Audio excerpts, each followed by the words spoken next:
Tu es là. Ça fait combien de temps que tu participes? C'est la 14e année. J'ai loupé la première dictée de Bruno, donc qui était Tintin. Et par contre, je suis venu à partir de Belgique Park. Donc c'était ma 14e participation. Tu n'as pas fait le début. Non, je n'ai pas connu le début parce que justement, à l'époque, je n'étais pas encore dans le circuit des concours d'orthographe. Et vraiment, j'ai connu ça quand j'ai commencé à participer aux championnats nationaux d'orthographe. Et donc c'est comme ça que j'ai appris qu'il y avait un concours à Nivelles. Et donc ma première participation, c'était Belgique Park. Et donc c'est la 14e. Je n'étais pas là tout au début. Bon, dis-moi un peu, on s'est retrouvés aussi aux dictées multilingues. Oui, j'y ai participé 3 années de suite. Et oui, on s'est côtoyés là. Quelle langue parles-tu? Je parle donc, ma langue maternelle est pratiquement plutôt l'allemand que le français, puisque mes parents sont d'origine allemande. Malgré tout, je considère que le français est ma langue maternelle. Autrement, je parle parfaitement l'allemand et assez bien le néerlandais et l'anglais. Tu n'en parlais pas plus. Je me débrouille en espagnol, j'ai quelques notions, j'ai un peu de vocabulaire en arabe. Mais bon, on ne peut pas parler de parler, c'est le cas de le dire. Est-ce que tu continues toujours, toi, à faire un texte, à faire une dictée, ou c'est terminé, tu n'en fais plus? Si, là je continue même, j'organise plus ou moins 2 dictées par an. J'ai organisé pendant une dizaine d'années une dictée dans le cadre de remue-ménage à Charleroi et autrement je continue à organiser et j'en ai organisé une cette année, donc à Année de Roverenbeek. Donc dans ma commune, j'essaye de garder au moins la cadence d'une dictée par an pour le Cercle d'Or maintenant. Et sinon, tu n'écris pas, toi, de livres? Si, à l'époque, j'ai écrit des livres, mais qui n'étaient pas vraiment des livres, c'était du parascolaire. J'ai édité en 1992 un premier livre chez Marabout qui s'appelait Comment acquérir une super orthographe, même si ce n'était pas un texte, même si le titre n'était pas du super français. C'était un livre qui tournait autour de l'orthographe, des pièges de l'orthographe. Puis j'en ai fait un deuxième sur le calcul mental et un troisième qui s'appelait Dico-jeux, donc qui des jeux tournant autour des dictionnaires. Donc les 3 livres ont été édités à l'époque aux éditions Marabout et ça a eu pas mal de succès quand même. Et dis-moi un peu, toi, personnellement, quelles sont tes matières fortes et quelles sont tes matières faibles quand tu étais plus jeune?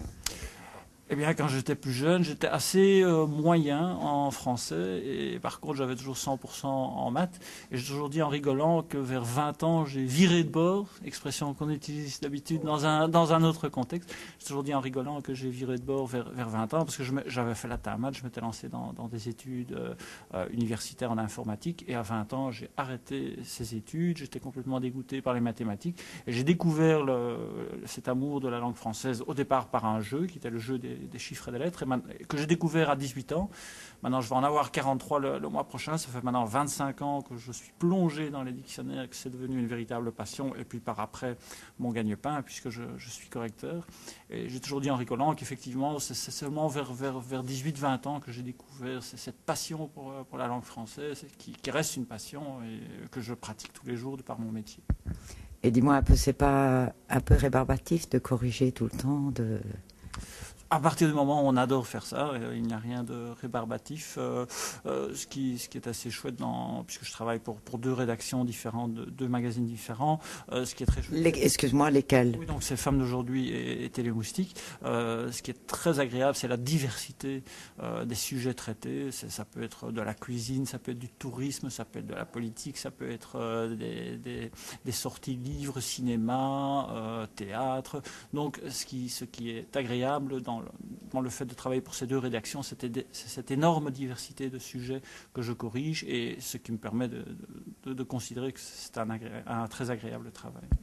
Dis-moi un peu, j'ai trouvé personnellement, c'est toi qui as rédigé l'annonce qui était dans Le Femme d'aujourd'hui? Oui, c'est moi qui l'ai rédigé. Malheureusement, ils ont changé au dernier moment la mise en page. Alors, il y a eu 2 coupures qui ont changé. Alors, il y avait 2 mots soudés. Bon, ça n'est pas trop grave. Elle était très... On la voyait très bien et à mon avis, elle a bien attiré l'attention. Tu n'aurais pas pu la faire passer plus tôt? On aurait pu, mais ça n'aurait pas changé, je pense. Non, ça n'aurait pas changé la participation. C'est un hebdomadaire, donc déjà on m'avait proposé de la faire passer dans le magazine qui sortait ce jeudi il y a 2 jours, mais là j'ai dit c'est peut-être mieux de le faire sortir. Alors, là ils étaient tout de suite d'accord pour le faire sortir plus tôt, mais si on l'avait encore fait sortir plus tôt, je pense que parce que les gens, comme c'est un hebdomadaire, voient le magazine, puis la semaine d'après, il y a déjà un nouveau qui arrive et ils l'oublient. Donc là je pense que c'était juste le bon timing pour essayer d'attirer des personnalités. En tous les cas, je te remercie pour ce que tu as fait et je te dis à l'an prochain, mais sans... plaisir depuis tant d'années à te côtoyer. Je crois qu'on est devenu un peu plus que des connaissances et qu'on a toujours eu des bons contacts. Et je continuerai maintenant dans le futur, puisque j'ai cette entrée chez Femmes d'aujourd'hui, à annoncer le concours de Nivelles dans Femmes. Même si je ne l'organise plus, tu feras ça pour la personne qui prend ma succès. Bien entendu, mais j'espère quand même encore te côtoyer les prochaines années. Voilà. Et je te fais un gros bisou en direct. Attention.